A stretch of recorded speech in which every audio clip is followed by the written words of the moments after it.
all but Nami's family. Great supportive community, close-knit caring family. We're non-judgy, blanket fuzzy, stigma-free. All but Nami's family, friends, family, and community. We all but Nami's family. Teacher Sharon is our key. Great big thanks to you all.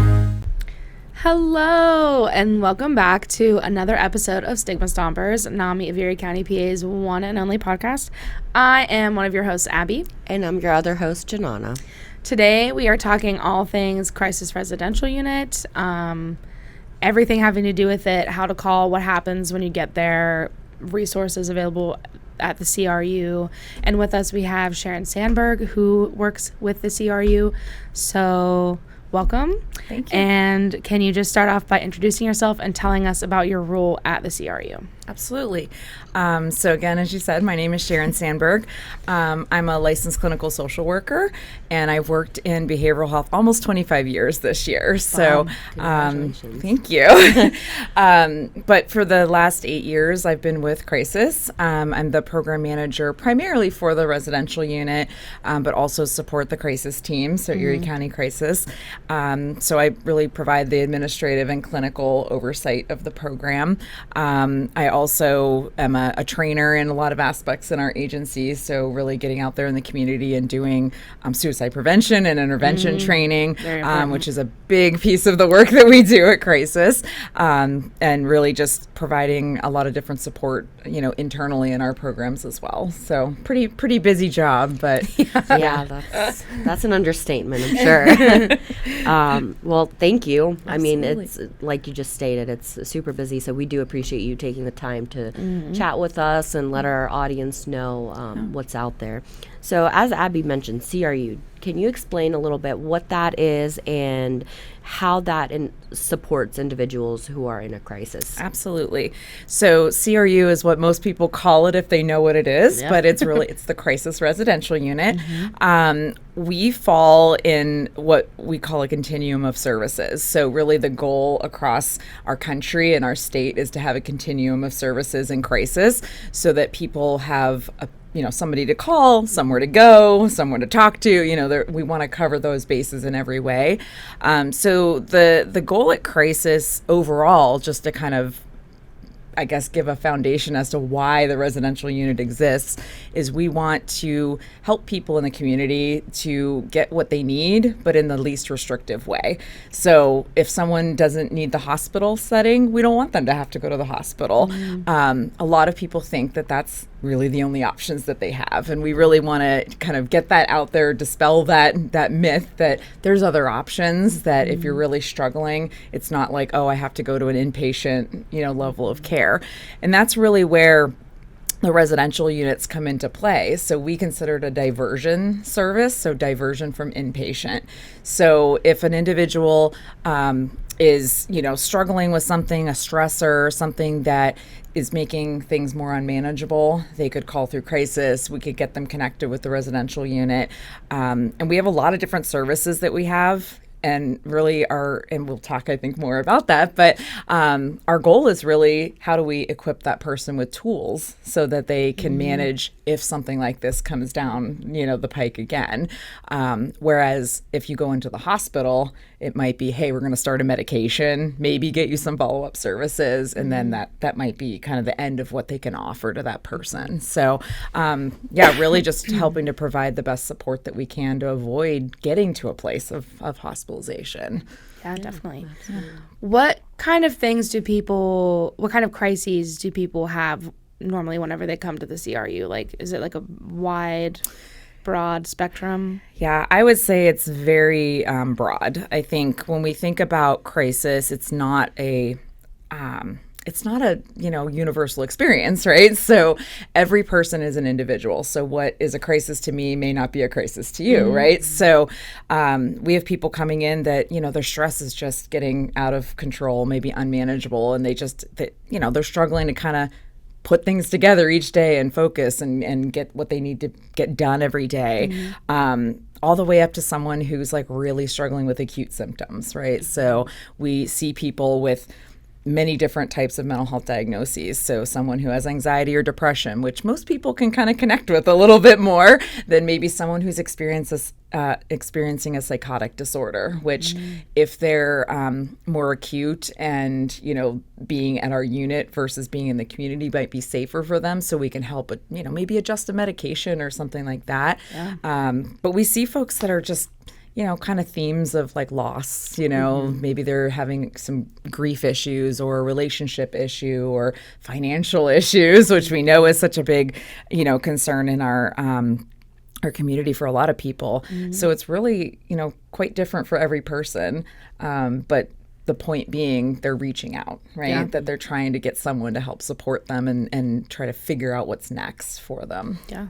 I love that you mentioned that because I feel like there's a common misconception of what is characterized as a crisis or what is characterized as trauma. We've discussed that in our trauma episode of someone's trauma might not be as big of a deal to someone else, but to them, it's a huge deal. So I love that you kind of touched on that and kind of explained that a little bit more. We use that example, like the goldfish example. Have you ever heard, somebody's goldfish dies and it's their goldfish, and one person says, "What's the big deal? You can go buy another goldfish at the pet store for $2." Meanwhile, this goldfish was that person's thing, their love of their life, right? And they are crushed by the loss of their goldfish.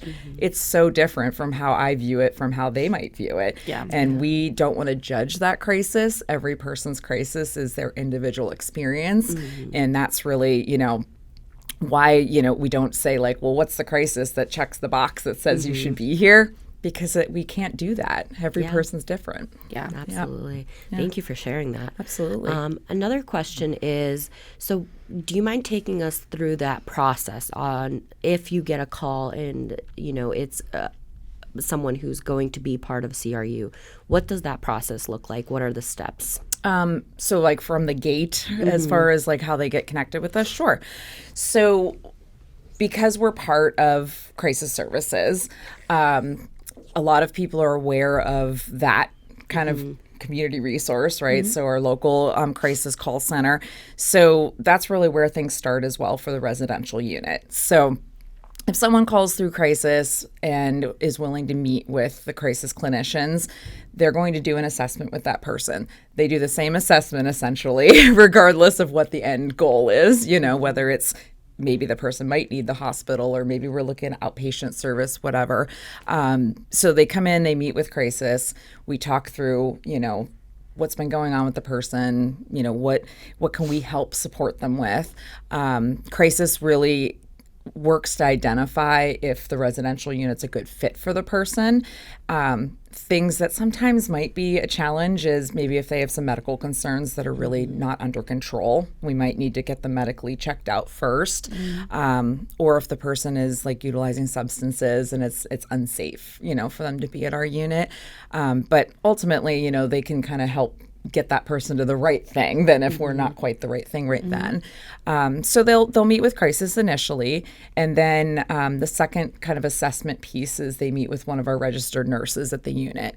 The nurses really, they're doing a typical nursing assessment, but also like some of those same things with the medical and the substance use. We want to just make sure everything is safe. We're not a medical unit technically. Yes, we have nurses, and those types of things.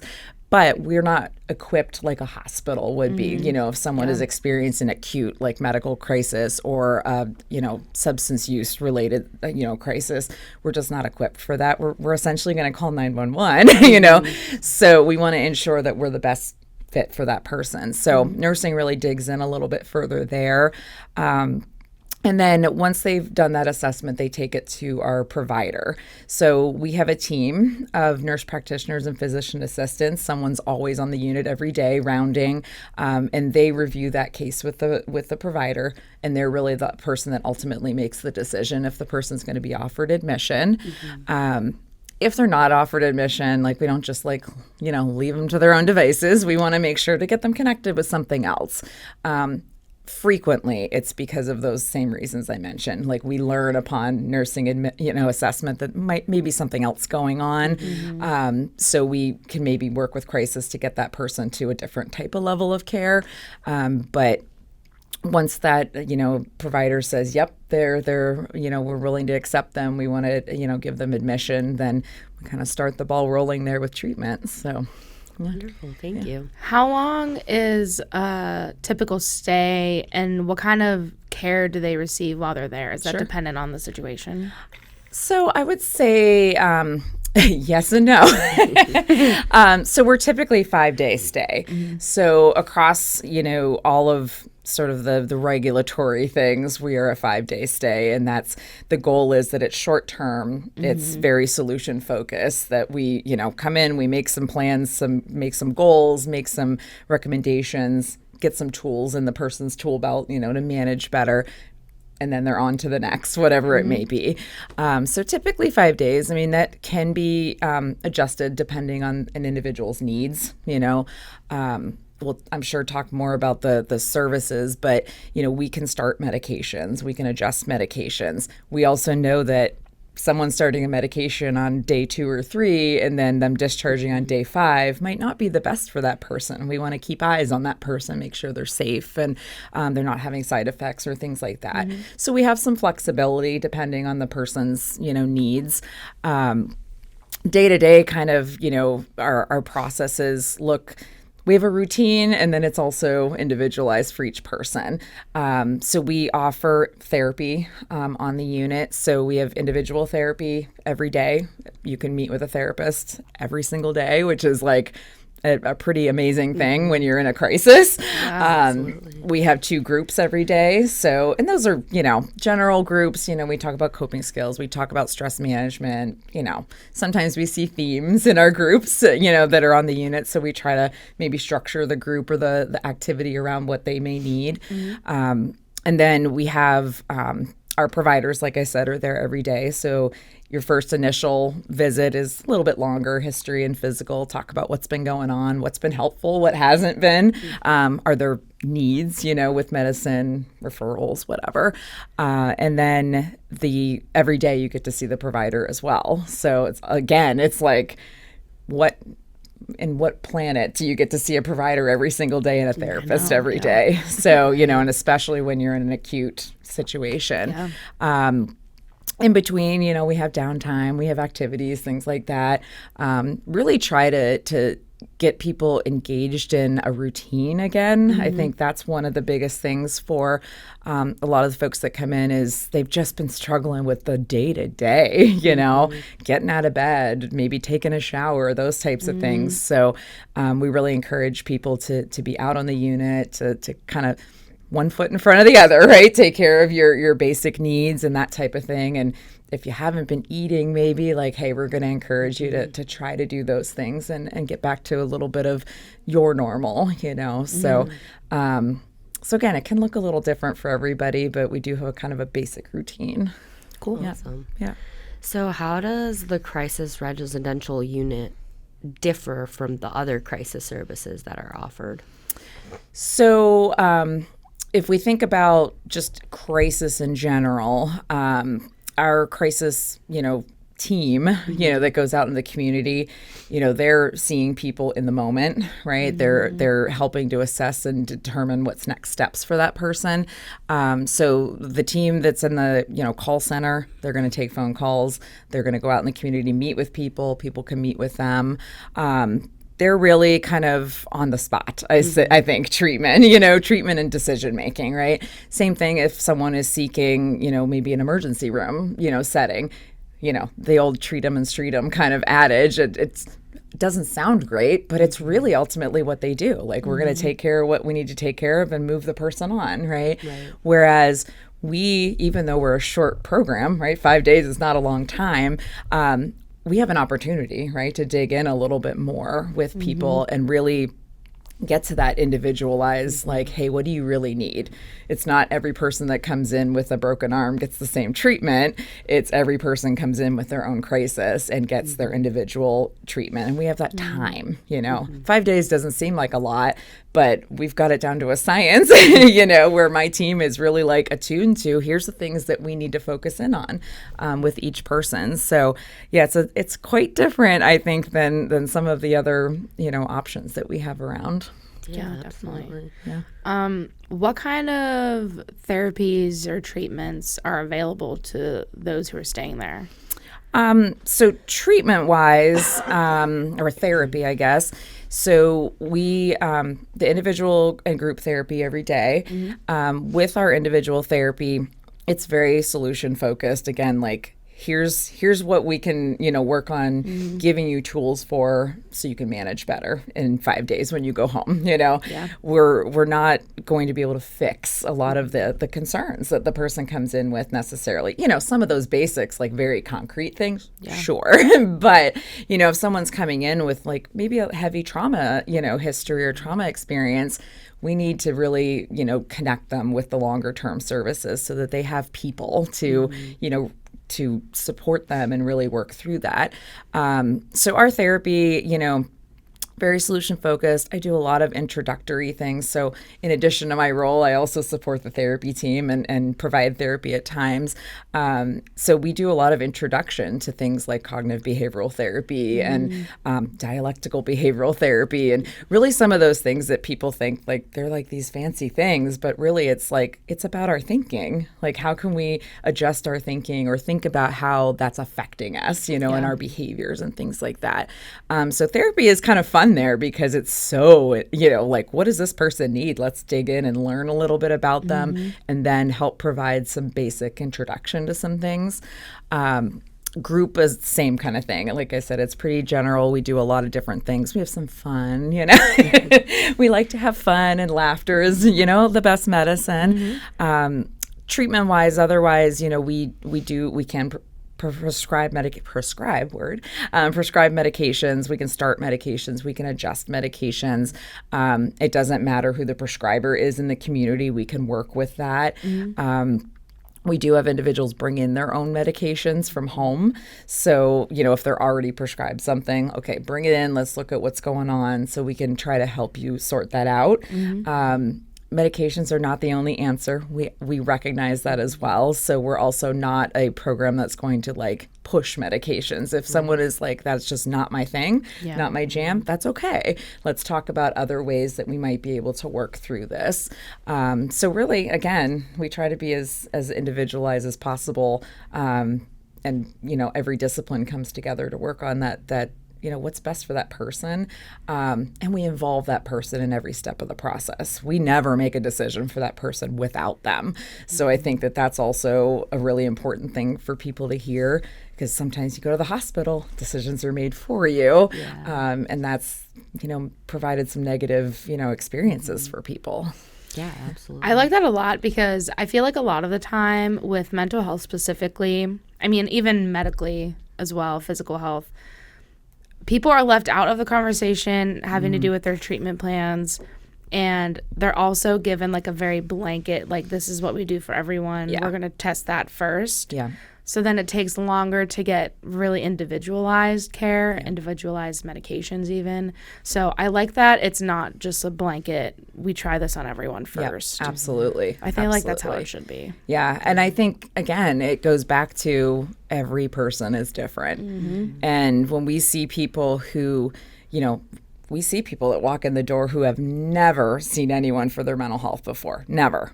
This is the first, they're like nervous and scared. And, like, if the first thing is like, here's what we do, we throw these meds at people or those kind of things, we might lose them. They may never want to trust, a service again, all the way up to, we see folks who've been engaged in mental health services for years, maybe have been at the state hospital at some point. And, so we really have to look at that whole picture for every person, because some people it's like run-of-the-mill conversation, where other people it's like, holy moly, this is brand new. What am I experiencing? What am I dealing with? Yeah. Absolutely. And especially I feel like it's important to have that conversation, because part of our show here is we talk about the stigma surrounding mental health. And, you know, to your point, sometimes some of these individuals have never seen someone for their mental health. You know, there's still that significant stigma. How do you guys approach when someone might maybe be under the assumption like, you know, if I'm seeking this help, I don't want to use this word because it's very stigmatizing, but a word that usually comes up for people is I'm crazy then. You know, how do you guys approach that conversation to kind of destigmatize that and let them know you're not necessarily crazy, you know, things like that? Yeah. I think it's a lot of normalizing. I know for me, I mean, again, I'm not everyone, but I know for me when I've had those conversations, like, would you say that about a person who's having a medical crisis? You know, we think about, you know, if you're seeing someone at a medical emergency room, they're probably there on their worst day, right? It feels like their worst day. Same thing coming to us. So if other people are saying those things to them, or if they're self-talk, they're telling themselves like, I must be crazy because I have to call crisis or I need to seek out a service. If no one is willing to say to them, you know what, this is okay. This can happen to any person. Every single person in this room could be experiencing something at any time. They just don't talk about it. You know, we've all know what grief is and loss is and pain, you know. It's just maybe we're not putting a label on it for every person. So I think a lot of that work that we do is because we see so many people in their first kind of step into, you know, experiencing a treatment facility, especially, being able to help them understand, like, we're just here. You know, I'm a person, you're a person, we're a team, you know, and I literally say that on a daily basis. Like, we are just people, you know, it doesn't matter that this is my job or I wear a badge. Like, I'm a person and you don't know what other people have experienced here. So I want to help you, like, put away the assumption that we're judging you or we think that anything about you. It's like, you're a person. We want to take care of you and help support getting to the next step. You know, it's hard. It's the stigma piece it's especially when you think about younger folks and, you know, like, you know, we see kids, you know, 18 and up, but you think about an 18-year-old young person who this is the first experience and they're like, you know, flunking out of school or something like that, and their family's not being, you know, maybe supportive or helpful, and then, you know, it just snowballs from there. So when they finally find a person who's like, it's okay, you know, that's such a big deal for a person, just to have that one person. Do you think if there was more education at earlier ages and less of the stigma, that it would help? So, I mean, we still would, in my opinion, I feel like see those, you know, people going through psychosis and things like that. But do you think it would help, especially younger folks, you know, understand what mental health is, understanding the signs and symptoms earlier on, so it doesn't get to a critical point in their lives? I think that if the education happens, it's going to normalize it so much more for the kids, you know. Having opportunities to go into schools. And that's a challenge because not every school is welcoming to, you know, outside resources coming in, and especially opening up maybe a difficult conversation. You know, when you call and say, hey, I want to come in and talk about suicide prevention to your like third graders, you know, that's not an easy like sell usually, you know? So I think, you know, the more the conversation can happen, you know, I'm a mom. I have a young kid. We have talked about suicide. We have talked about mental health diagnoses. We have talked about, you know, running into people out in the community that maybe are just not like us, you know, and what we do with that and how we feel about that. And I think that not every parent's going to be comfortable with that. So how do we get to the kiddos to be able to do that, you know, and be supported by the schools and, you know, because if we don't open up the conversation, right, we're just perpetuating the negative connotations, the stigma, you know. That's a bigger conversation than absolutely you and I can figure out today. Right? Absolutely.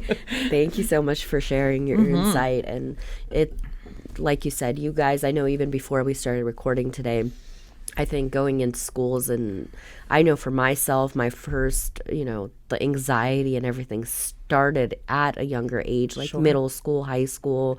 You're hitting puberty, there's judgment and things like that you don't necessarily, like, I personally had no idea what was going on. It was just like, my stomach hurts, I'm getting, my hands are sweaty, things like that. But it's like, you didn't really realize, hey, this is actually anxiety. Like, you're stressing. Here's what's going on. And it's normal. Yes. Like, did you ask if any of your other friends have experienced this? I'm not going to ask because I'm scared. I don't know what's going on. Yeah. Yeah. Exactly. Absolutely.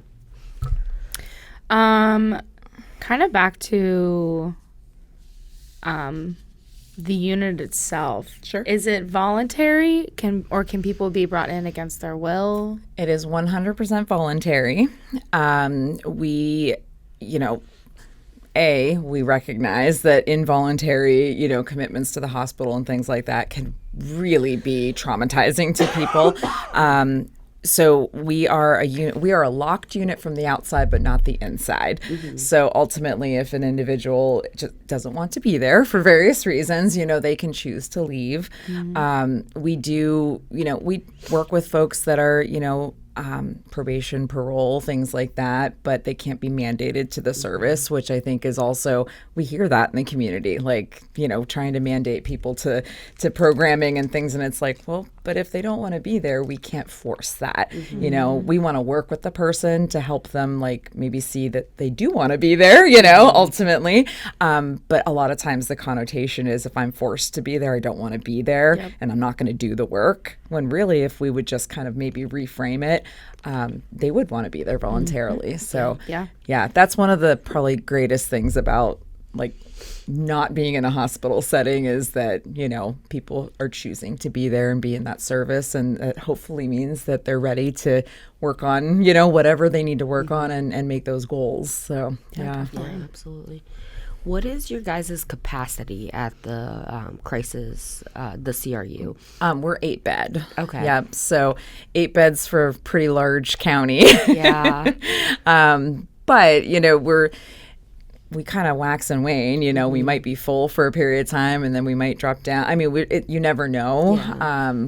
People often ask me about, like, do I see trends? And I'm like, I've tried to track. I've tried to say, oh, yeah, we see this at different times of the year or different times of the month. No, there's no trends.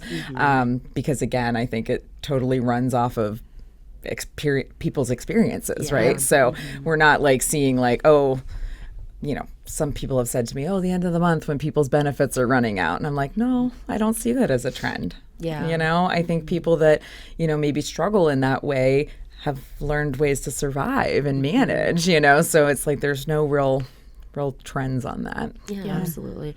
And like you mentioned, I mean, with our county, and especially with more of the awareness on the mental health side, I'm sure that can be a challenge at times with only 8 beds. What is your procedure, if you can talk about, if you are at capacity, because I know you guys don't want to turn individuals away. What's kind of the procedure if someone calls in and you guys are at capacity? What are the next steps for that individual? So ideally, if the person's willing, even though we may not have a bed in that moment, ideally crisis will still meet with the person, because ultimately we could learn that there's other ways, to support them. So, if we are able to meet with them, kind of talk through what's going on, maybe get them connected with something else that's helpful. Maybe the hospital is what's needed. Maybe there's a real safety concern that we might want to help them in that way. So either way, whatever way it goes, if the person's still like, CRU is what they want, CRU seems to be the best fit, crisis has a system in place that they continue to check stat with that person, make sure that they're touching base with them once, twice a day, depending on the person's situation. Observing to make sure there's nothing changing. I think that's the main thing is, okay, if you're able to tell me I can be safe, until a bed becomes available and then I can come back in and maybe get admitted, we're going to continue to do that. We also ask that person, and then their supports, call us back if something changes, so we have a lot of communication. We don't want the person to feel like, okay, we'll talk to you when there's a bed available. And that could be days, that could be a week. I mean, you never know. It could be a period of time depending on what's going on in the unit. So we want to ensure that we're providing something to that person. Yeah, I love that, especially checking in daily, once or twice, like you said, depending on the person. I think helps in that situation if someone's going through a crisis or, you know, a tough time, just knowing someone's still there. And it's not just like you said, you know, hey, we'll talk to you when we have a bed available. It's like you're caring about this person. Yeah, I think that's what it is. We want them to know, like, you matter to us. You know, we want to make sure you're safe. We want to make sure you're getting what you need in the time that you need it. The hard thing is there may not be a bed today, but there could be a bed tomorrow, you know, and we have a constant change on the unit too. So even though, you know, maybe we have a full unit today and we don't expect any discharges tomorrow, maybe somebody leaves for a different reason, you know, and then we could offer them the bed tomorrow. So we just try to keep it a constant flow, you know, to make sure that that person's getting what they need. Definitely. I love that. Thank you. So we kind of talked about before and during. When it comes to someone getting ready to leave the CRU, do you help them transition back into like regular daily routine lifestyle things? Yes. Daily life, regular life, whatever. Yes. So, you know, when we think about kind of the, I guess, nitty gritty of like services and follow-up care, we do actually have a role that is strictly doing that piece.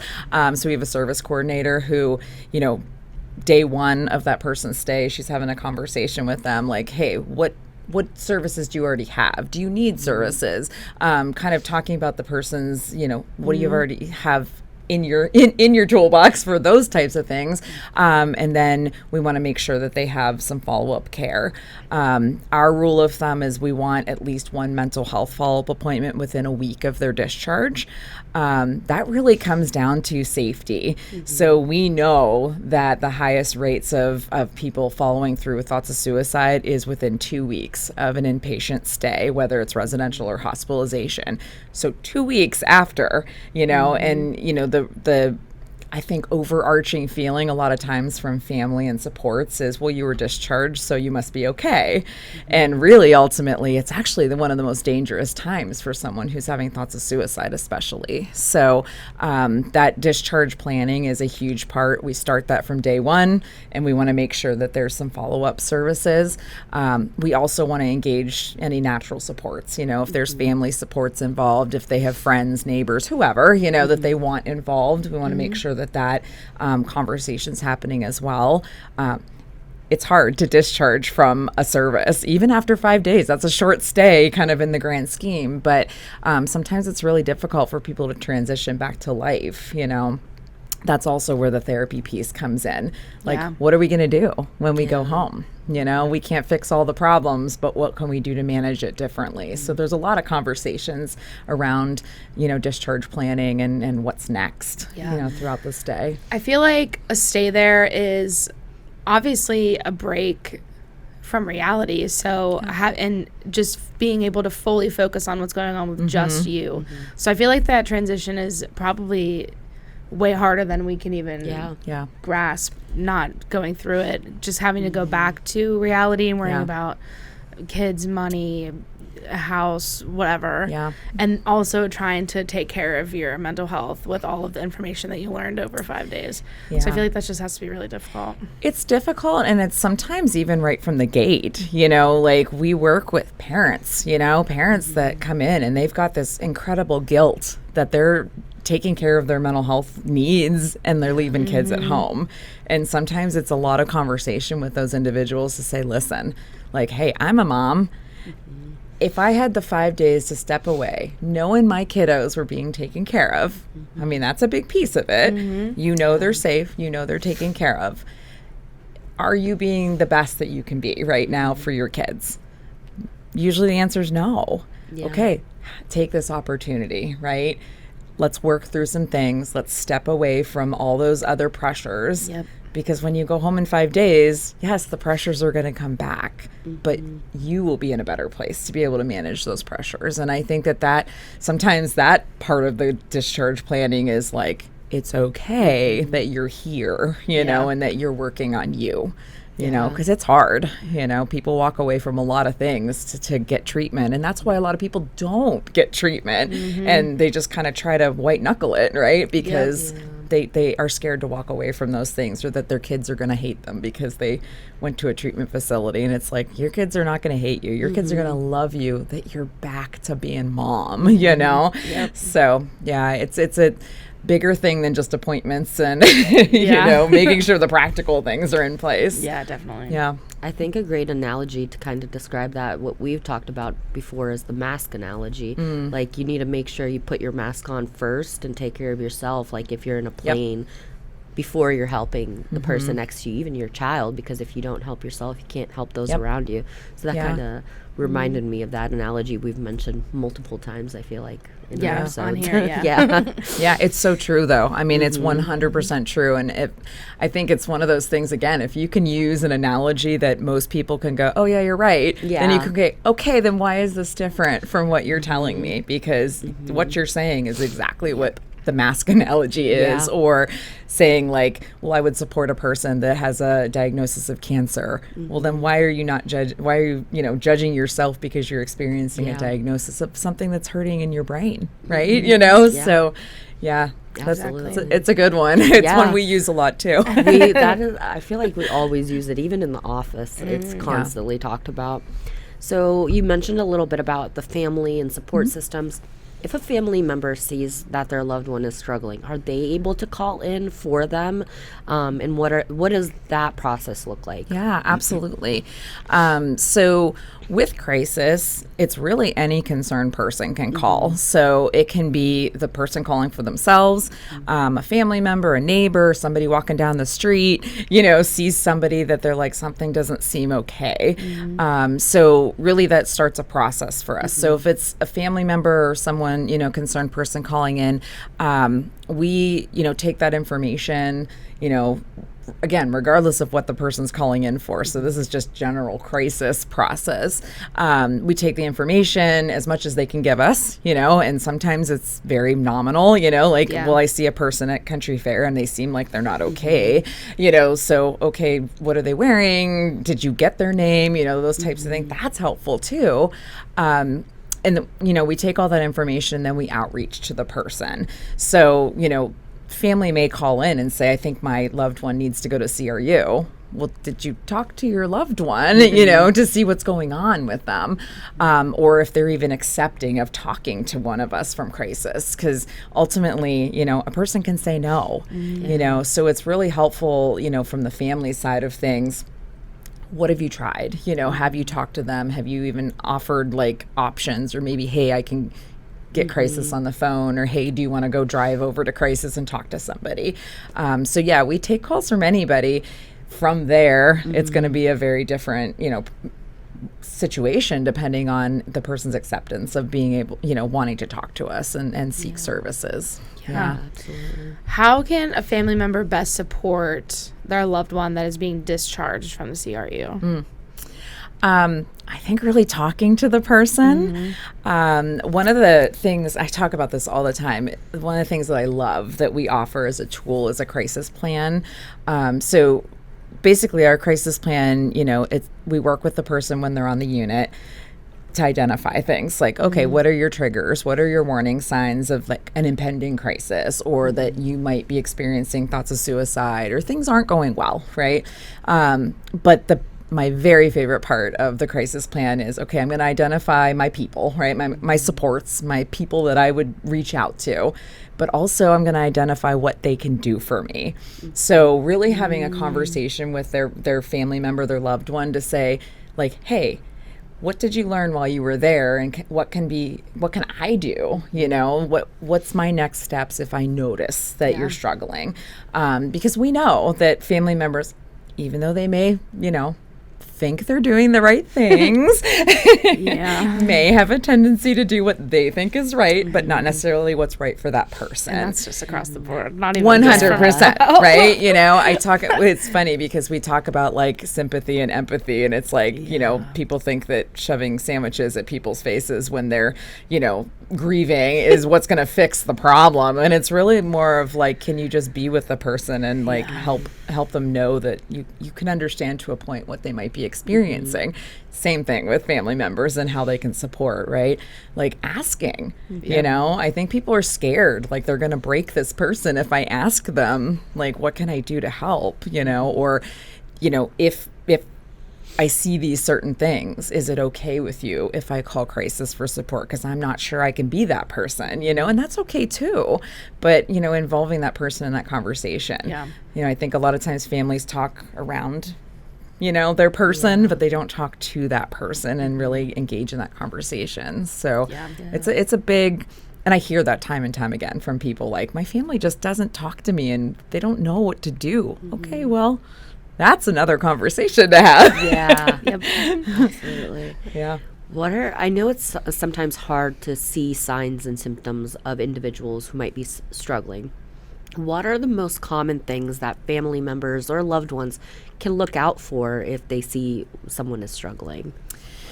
So again, I think it's really dependent on the person. You know, we can talk about those general things. You know, if we know someone struggles with depression, what do we see, right? They might isolate more. Maybe they aren't taking good care of themselves. Maybe they're eating less, eating more, sleeping less, sleeping more, right?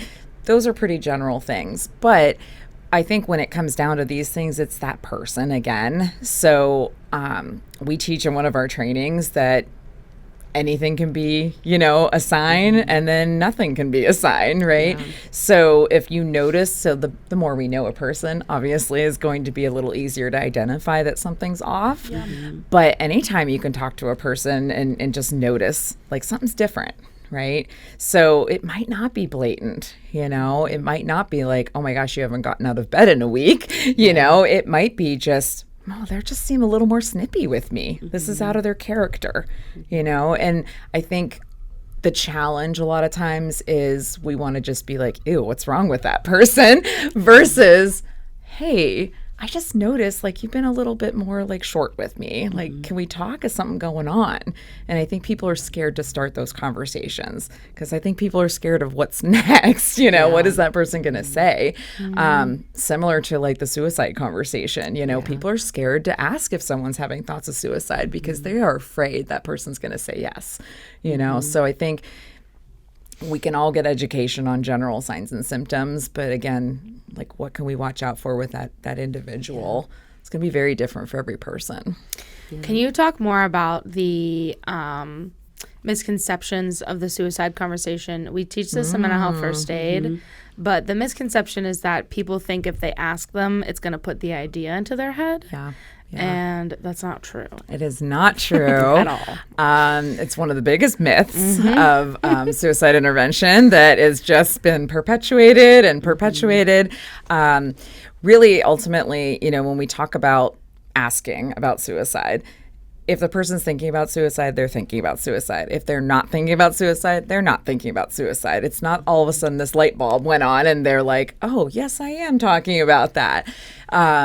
Typically, you know, if that kind of response comes from a person, it's not because they didn't have that thought already. It's because they had not put the words to it, right? That they had been like, oh, maybe I really am thinking, maybe even passively, right, that I do want to die.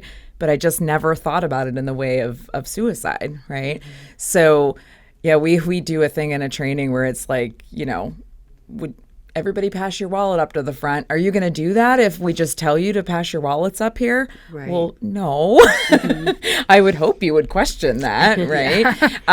Versus, you know, if you say to somebody, are you having thoughts of suicide? And they say no, are we going to believe them? Are we still concerned about something else? You know, like, okay, we believe you, but something's off. So let's go further, right? Or if they say yes, we don't want to take ownership of the fact of that. That's their experience, right? So they said yes because that's what they're experiencing. So yeah, we hear that a lot, especially when we think about younger people. You know, nobody wants to approach this subject because, yeah, it's scary and it's an icky thing to talk about. But if you're not the one person that's willing to ask, right? You know, because you're scared you're going to plant the seed, you know. You got to be that I feel like person. that's a part of the bystander effect, where everyone else thinks someone else is going to ask. Sure. And then no one asks because Yeah. they think someone's already asked them. Yeah. Like calling 911, everyone thinks someone called 911 and they didn't.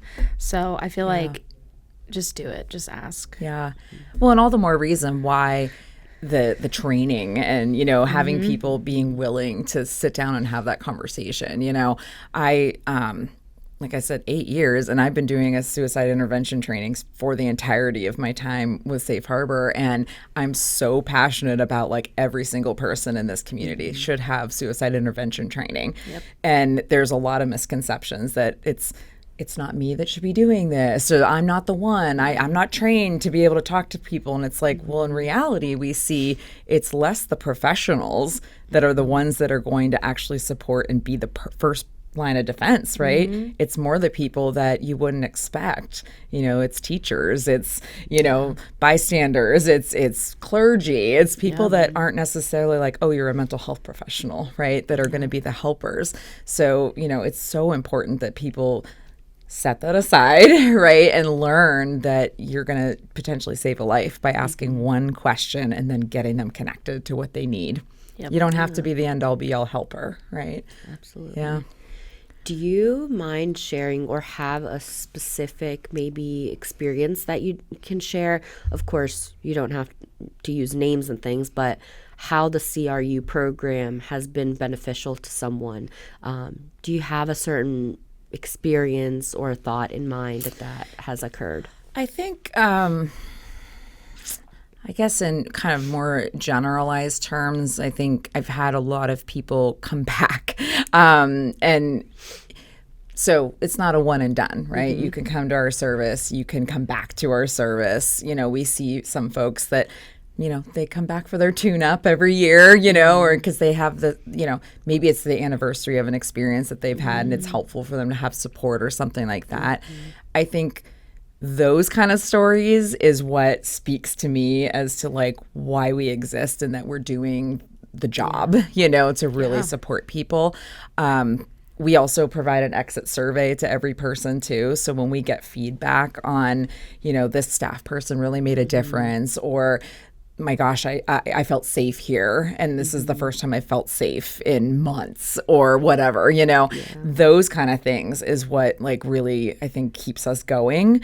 We do have people come back that are just like, hey, you guys made a huge difference in my life. You know, we had an individual on the unit that was with us a little longer than typical. And, you know, he told someone else that I know in the field. And then they told me, like, they could not say enough about their experience there, you know? So just hearing that even a 5-day, you know, blip on the radar in someone's life can make them turn around and recognize things a little bit differently, you know, identify what they're experiencing differently so that they can maybe respond differently. Yeah.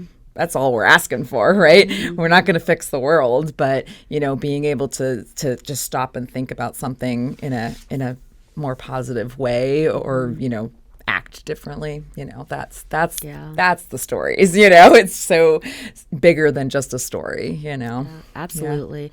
It's like when you get that feedback of how much you're helping these individuals, it makes such a difference. I mean, even through those tough days, you see that what you're doing is worth it. Yeah. So. Yeah. It's interesting because just in my career, I've worked a lot of residential. I don't know why that's my thing, but I've worked the shortest and the longest in Erie County.